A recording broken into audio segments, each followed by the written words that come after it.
Hello, Fred here.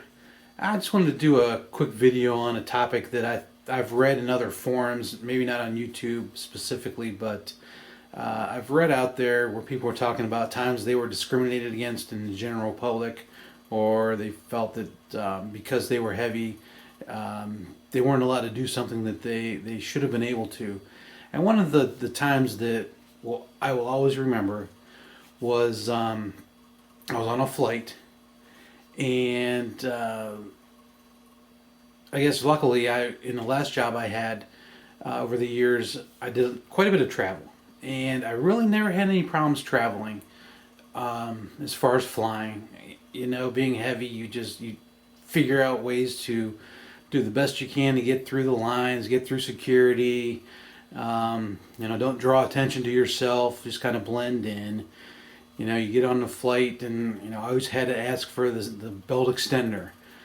Um, you never want to do it, but I think every time I got on a plane, you always look around, and then you see, well, let me try to get it on. Maybe this one will fit.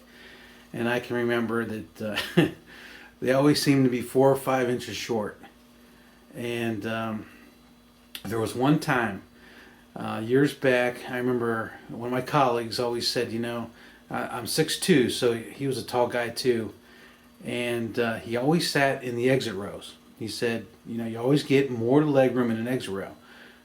And I thought, okay, well, I usually had no problems, getting an exit row. I always got it ahead of time, and it was never a problem. Well, one time I had sat in my chair, and I always asked for a belt extender right when I got on the flight, because they usually had them up there where the flight attendants were. And this time I got in there, she didn't have one handy.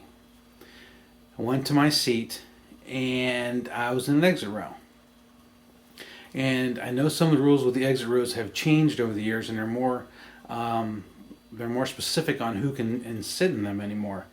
And if you're heavy or overweight, they tend to frown on it for whatever reason. I know they think that you may impede progress or whatever they want to say this week. But anyway, she didn't have one handy, so I went and sat down, and she came over, gave me a belt extender. She goes, "Oh, well, sir, you're in an exit row.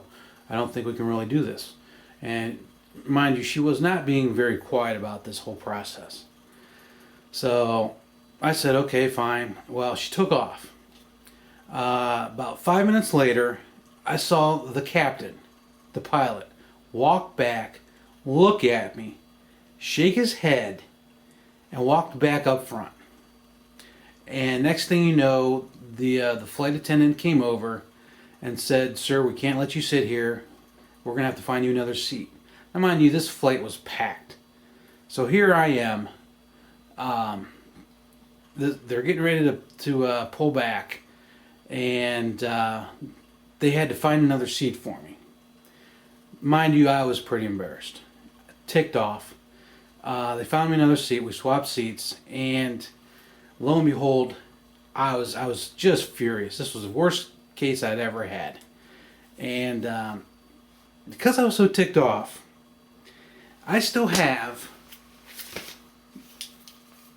my belt extender. I kept it. I thought, man, I was furious. I'm keeping it, so this doesn't happen again. And I've used this thing many times. Love it. This is always going to be one of those mementos I'm going to hang on the wall, and always refer back to what I used to be at and what I needed to do to fly, because it's going to be very nice to sit in a seat on a plane, not have to go through this stupid belt extender process. It's going to be great. I think this is probably, outside of all the other benefits of losing weight and being a dad and worrying about life longevity, being able to fly somewhere without worrying about a belt extender is going to be fantastic.